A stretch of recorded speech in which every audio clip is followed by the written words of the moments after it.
Assalamualaikum warahmatullahi wabarakatuh. Nama saya Wawan Saifur Rahmat, NPM 161069663201235.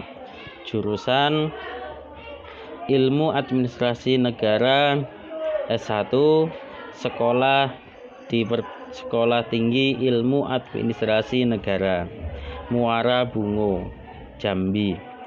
Jadi saya di sini akan menjelaskan atau menjabarkan tugas mata kuliah saya yang berjudul karakteristik evaluasi kebijakan publik. Jadi apa itu karakteristik evaluasi kebijakan publik? Di sini nantinya akan membagi menjadi 4 bagian. Nah, langsung saja. Jadi yang pertama, gambaran utama evaluasi adalah bahwa evaluasi menghasilkan tuntutan-tuntutan yang bersifat evaluatif. Jadi gambaran utama dari evaluasi itu harus menghasilkan tuntutan-tuntutan yang bersifat evaluatif. Nah, di sini timbul pertanyaan. Pertanyaan utamanya adalah bukan mengenai fakta atau apakah sesuatu ada atau aksi. Jadi yaitu apakah yang harus dilakukan. Tetapi di sini nilai, yaitu berapa nilainya. Nah, karena evaluasi mempunyai sejumlah karakteristik atau sifat evaluasi yang membedakan dari metode-metode analisis kebijakan lainnya. Nah, di sini karakteristiknya yaitu seperti yang pertama, fokus nilai, interdependensi fakta dan nilai, orientasi masa kini dan masa lampau, serta dualitas nilai. Jadi yang pertama yaitu fokus nilai. Evaluasi berbeda dengan pemantauan.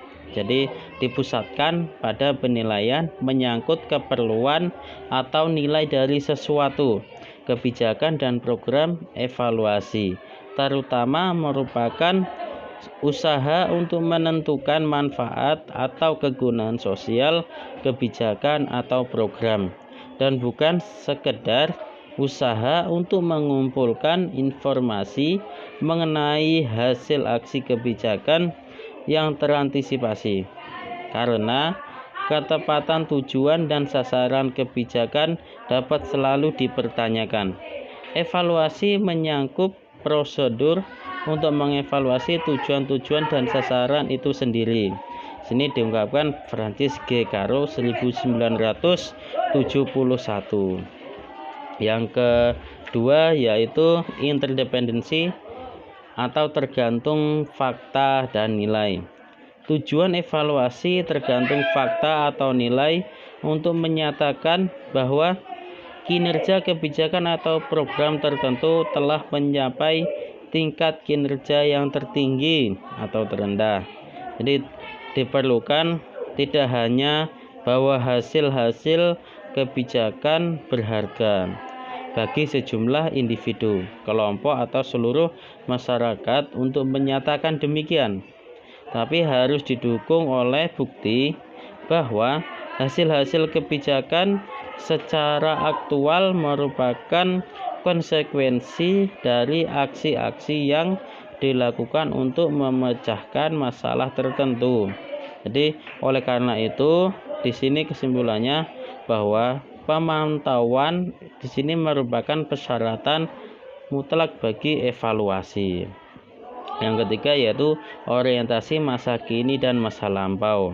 Jadi tuntutan evaluatif tidak hanya berbicara pada tahapan akhir atau masa kini, tapi juga dilakukan pada tahapan-tahapan sebelumnya atau masa lampau, seperti rekomendasi yang bersifat prospektif dan dibuat sebelum aksi-aksi dilakukan atau sebelum tahapan perencanaan sudah dilakukan evaluasi.